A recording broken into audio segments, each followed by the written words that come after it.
And finally, for this week's program, let's turn to David Trim for a look at Adventist history. This week, learn about the woman who brought Adventism to the Indian Ocean island of Mauritius. Welcome to This Week in Adventist History.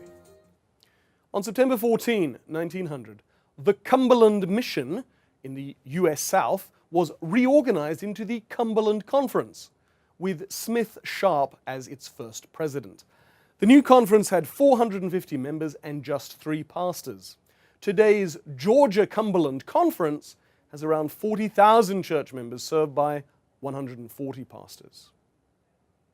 On September 12, 1914, the first Adventist baptism took place in the island country of Mauritius.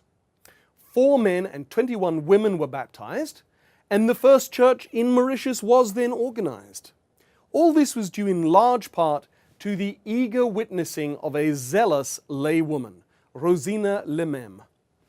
Rosie, as she was known, was a Mauritian woman who, in 1911, while traveling in Switzerland, saw an advertisement for a series of evangelistic meetings in the city of Lausanne.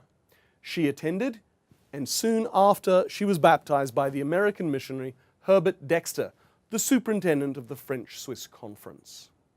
In 1912, Rosie returned to Mauritius and began witnessing. She was so good at conducting Bible studies that she couldn't cope with demand. She wrote to church leaders in Europe asking them to send a pastor as soon as possible.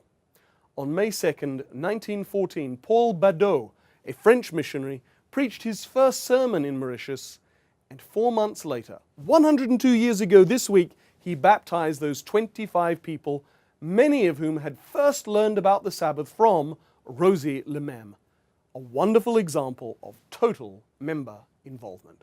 That was This Week in Seventh-day Adventist History.